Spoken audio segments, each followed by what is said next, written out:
Supreme কোর্টের সাময়িক স্বস্তি পেলেন সুমিত রায়। রক্ষা কবচের মেয়াদ বাড়ল সুমিত রায়। অভিষেক বন্দ্যোপাধ্যায়ের নিয়ে তার বুধবার পর্যন্ত রক্ষা কবচের মেয়াদ বাড়ল। মামলার পরবর্তী শুনানি জানতে পারা যাচ্ছে 19শে আগস্ট। এই রক্ষা কবচ কতটা অক্সিজেন দিতে পারে? মফিজুল ইসলাম টেলিফোন দ্বারা রয়েছেন আমাদের প্রতিনিধি। মফি, কি খবর? মফি, শুনতে পাচ্ছ?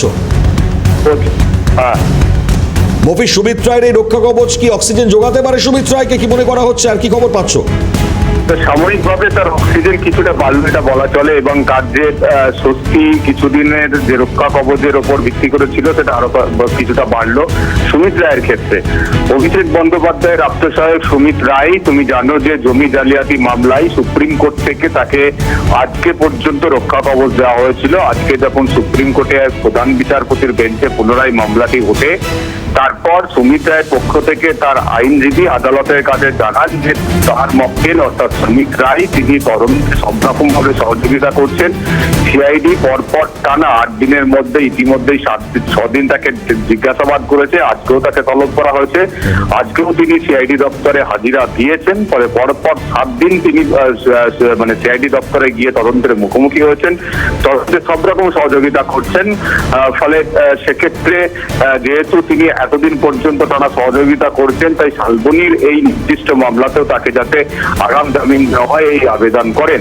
কিন্তু প্রধান বিচারপতির বেঞ্চ যখন দেখেন যে তার মানে সুমিত রায়ের আইনজীবী তথ্য দিয়ে বলছেন তদন্তে সহযোগিতা করছেন, হাজিরা দিচ্ছেন, সেক্ষেত্রে তাকে জামিনের বিষয়ে কোনো সিদ্ধান্ত না নিলেও তার রক্ষা কবচের মেয়াদ বাড়ানোর সিদ্ধান্ত নেন।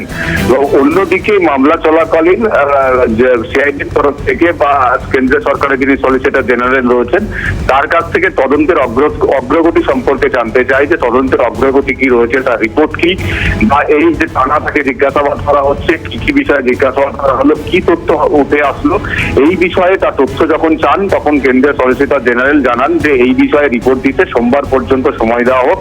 আগামী সোমবার দিন তারা এই তদন্তের অগ্রগতি সম্পর্কিত একটি রিপোর্ট সুপ্রিম কোর্টে জমা দেবে। তারপরেই পরবর্তী মামলা শুনানি হিসাবে বুধবার দিন ধার্য হয়, অর্থাৎ 19শে আগস্ট, এবং ওই দিন পর্যন্তই সুমিত রায়ের ওপর গ্রেপ্তারির ওপর রক্ষা কবচের যে মেয়াদ সেটা কিন্তু বাড়ানো হলো। এবং একই সঙ্গে 19 তারিখ শুনানি চলাকালীন আদালত সিদ্ধান্ত নেবে, যেহেতু সে তদন্তে সব রকম ভাবে সহযোগিতা করছে, ফলে এই মামলাতে সুমিত রায়কে আগাম জামিন দেওয়ার মতো পরিস্থিতি তৈরি হয় কিনা বা সেই সিদ্ধান্তে উপনীত পাওয়া যায় কিনা, সেই বিষয়টি নিয়েও 19 তারিখ কিন্তু বিবেচনা করবে সুপ্রিম কোর্ট। ঠিক, ধন্যবাদ মফি। কথা বলছিলাম আমাদের প্রতিনিধি মফিজুল ইসলামের সঙ্গে। তবে 6 দিন আপাতত কিছুটা হলেও স্বস্তি, এবং তারপর 19শে আগস্ট খুব তাৎপর্যপূর্ণ দিন। নজর থাকবে কি হতে চলেছে সুমিত রায়।